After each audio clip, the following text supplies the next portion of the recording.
Hello and welcome to LangTV. Today I'll be talking about the different styles of maps there are in the game. I'll be talking about the 10 most common styles, but there are also many more styles, which I won't be going into. I advise you do some research yourself, as there's a good chance you may find your next favourite style. So let's get into it. So the first style I'll be talking about is Tech. So Tech is on the concrete surface, and its main premise is that you drift around corners. The way you can map this is that the turns you make should help your player drift, so things like bank turns help. Also, you need to know how long of a drift you should do, as you don't want players trying to extend their drift midway through.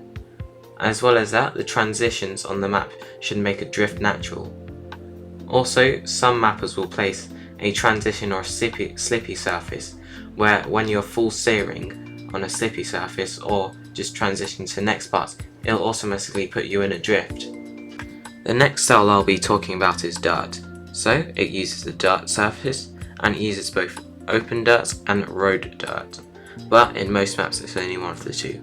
So open dirt is usually faster than dirt road, as it is much wider, whereas dirt road normally goes at a slower pace.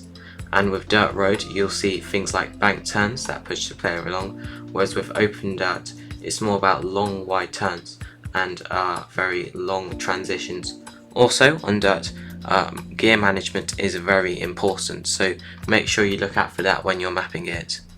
So the next style is Grass, and this uses the grass surface, and most of the grass maps use open grass, as there is not an official grass road, so you have to go and use custom blocks to get it. So most grass maps are quite high speed, as they're very wide, which makes it easier to map high speeds, but there are some lower speed maps. As well as dirt, gears are quite important in grass, and maps using both dirt and grass are fairly common. So the next style is Plastic, and it is the plastic surface, but these maps aren't as common as other surfaces, and the maps always use open plastic, as plastic roads are very rare and only can be found in custom blocks, and there isn't really a custom block which everyone uses for it. The next style is Ice, and this uses the ice surface, but it only uses open ice, as Bobsleigh, which also uses the ice surface, has its own style and is very different from ice. So all the turns are designed for ice slides, which is a trick where you can slide and it makes it much easier and faster to turn. And also you'll find that most turns are like parts of circles, which helps with ice slides, as ice slides happen in a circular motion. Also, ice maps are normally contain bobsleigh or sometimes concrete roads, where you just have to transition from ice to concrete, and it is one of the hardest styles, with it being very hard for new players to learn. So the next style is Bobsleigh, and this is the bobsleigh block, which is ice. So the way this style works is that you ride on the walls of the blocks, mainly between the red lines, and this helps you keep speed for the next pass, and eventually speed will snowball over the track. So most of the bobsleigh maps are quite high speed. Also, turns will look like sections of circles or ovals, as like ice, that is the way that the car turns, and it is normal and common that they can transition onto full speed parts. Next up is Fullspeed, and this style mainly consists of you not having to release acceleration or brakes, so you just have the throttle all the way down for the entire run. And these tracks mainly premise around a technique called speed sliding or speed drifting, where you gain speed by overlapping your skid marks. So it can be mapped on any surface where you can speed slide on, like concrete, grass, dirt.